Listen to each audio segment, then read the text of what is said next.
Assalamualaikum warahmatullahi wabarakatuh. Selamat datang kembali di channel kami.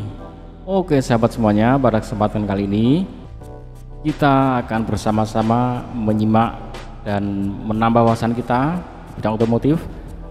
Khususnya pada kali ini adalah kita akan bahas tentang VinFast VF8.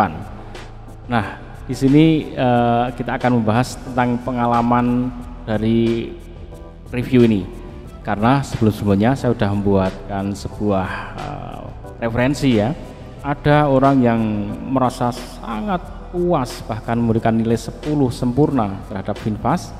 Ada yang big fail bahkan gagal total. Yang merasa gagal total saat mereview VinFast. Nah, ini kabar bahagia karena review yang kali ini adalah review tentang better than expected. Jadi lebih dari ekspektasi ya. Jadi ternyata kalau dia ekspektasinya itu paling nilainya 6 apa 7, ternyata bisa 9. Itu salah satu contohnya. Dan ini ada di konten di luar negeri, keren ya, VinFast tembus luar negeri dan direview oleh banyak orang, dinikmati banyak orang. Walaupun saya masih menyimpan pertanyaan besar karena bisa jadi VinFast ini adalah produk Cina ya, jadi Vietnam menggandeng Cina untuk memproduksinya karena Cina udah luar biasa dengan BYD-nya ya. Nah, tinggal geser dikit lah dikasih nama VinFast, it's okay ya, langsung dipasarkan oleh Vietnam. Oke, kita simak seperti ini pengalamannya.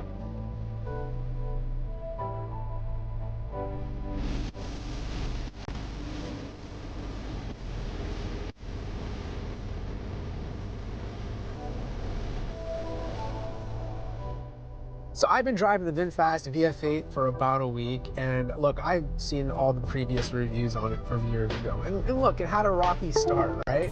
But VinFast was kind enough to allow me to borrow this car for a week and partner on this video, and I feel like I'm coming at this with a fresh set of eyes, because I got into this car otherwise, you know? Like, this is a smooth car. Like, don't get me wrong, the suspension is a little bouncy. You feel it more on the bigger bumps. Oke, dia menyatakan ini smooth car ya. Jadi lembut ya dari suspensinya dan sebagainya. Jadi dia memang memberikan respon yang bagus terhadap mobil ini. Oke, coba kita lihat ini di bagian kabin depan seperti apa ya. Inside the car, and it has 2 pistons that are very sturdy to keep it open all the way. Now this is a little bit different because everything is compartmentalized, okay? You have a big space in the middle where you can put a couple of bags and you have a couple of smaller. Oke, kalau biasanya kalau mobil-mobil konvensional ya sini isinya mesin ya, mesin dan apapun lah semuanya ada di sini. Tapi karena ini EV ya seperti ini, malah jadi bagasi ya. Jadi depan bagasi, belakang sana juga ada bagasinya, double bagasinya ya. Sections on the left and right hand side. So the side of the car has a nice curvaceous look. I like the way it slopes down in the back. It kind of reminds me of a mix between an EV6 and the Ford Mach-E. To get into the car, it's very simple. You just walk up to your here. Now once you push this button, it unlocks all the doors at once. You can't manually open them one at a time. Charging happens right over here. This opens up, and of course you can fast charge the car by removing this. 20-inch wheels on the Plus model. You get 19 on the Eco version. Overall, I think they look absolutely fantastic. Now, one thing I like about the screen is they placed it in a tilt. The tilt just makes it much more driver friendly. And the fact that it's a little bit higher than most other EVs on the market allows it to be in line with your eyesight. It's just a lot easier to see things on the display while you're driving. The software experience has been good so far. You have a library over here with tons of applications that you can use. You have your EV app, which will basically give you the battery percentage and expected range. If you go back into the main menu, as you can see here, this car works both with Apple CarPlay and Android Auto. And the best part about it is that Apple CarPlay is wireless. Like, once you connect your phone, you are connected to the car, and I haven't had an issue with my phone being detected. It's always been working so far. Down below, you have a couple of other pre-installed apps for media, a couple of driving aids, and on the bottom, you have some games, which is very handy if you have kids. Now there's not a lot of climate control buttons, they're all accessed on the bottom of the menu. You can either long press the temperature to scroll back and forth, or you can simply tap it to bring a visual appearance of the car. Oke, mungkin ini dia ngomong pakai was-was bahasa Inggris, kita ikuti aja karena untuk tampilan fitur kayak HP Android lah, kita gampang ya mengikutinya karena gambar ini menunjukkan fitur ini, dipencet akan jadi seperti ini, itu juga akan mudah diikuti ya. Mungkin apa yang diucapkan pun jadi nggak begitu penting karena kita sudah melihat fitur ini, kita pun secara otomatis bisa memahaminya dengan mudah teman-teman. Oke, kita lanjutkan. This is where you can change the direction of the airflow and obviously activate the AC. The beauty about this car is that it has both heated seats and cooled seats. So you have the best of both worlds, and you can do the same approach by long pressing it here as well. If you want to activate the heated steering wheels, you got to click the little steering wheel icon and then you can turn it on over here. And this is also the same menu where you lower or raise the wheel of your car. You can't physically do it yourself. The side mirrors can be adjusted through the main menu as well. You can fold the mirrors. It has auto fold when you lock the car, which is very handy. And then of course you have auto tilt when you're reversing. You can either leave this on or completely turn it off. You have your lighting control at the top, and then over here you have your heads up display settings. You can change the different colors. So if it's too much in your face with green or cyan, you can put it on white, which will blend into the background a bit more. And you get all your information right there, which basically gives you your speed, your battery charge, and whether or not lane assist is on. On the bottom, you have your shade controls. Now this is a very big sunroof, and you can digitally control how far back you want the shade to go, or you can completely open and close it. And of course you have another little button over here if you want to open or close the glass as well.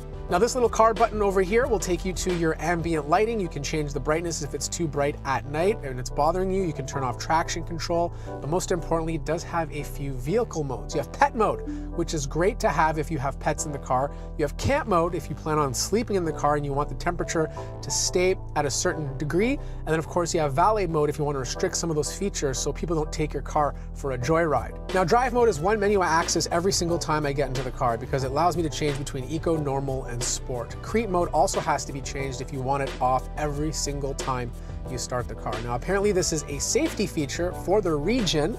I personally prefer it off because I want the regenerative braking to come to a complete stop for me, and just right below it you can adjust how aggressive that regenerative braking really is. And finally, for this price point, you get a 360-degree camera. Look, the resolution is not perfect, but it's good enough. Like if you've ever been in a Volvo, this is like 1,000 times better. And of course you can go ahead and access different cameras around your car so you can get a full bird's eye view. So here's a quick overview of the middle console. We have big, thick. Oke, kalau untuk yang fitur-fitur tadi yang ada di layar tab tadi ya, itu memang kalau yang beli VinFast ini orangnya udah orang tua, udah zaman dulu ya, ini mungkin agak kesulitan ya untuk membuka fitur-fitur itu. Tapi kalau yang ini fitur-fitur manual ini saya kira nggak ada masalah ya. Ya kalau untuk anak-anak Gen Z, oke, nggak ada masalah ya, buka tabletnya tadi dibuka ke sana kemari, saya kira nggak ada masalah kalian yang anak generasi zaman now ya. Lanjutkan. Buttons for the gear cluster, and as you can see it's just very easy to push. I actually kind of prefer this. It just makes it very easy to get going.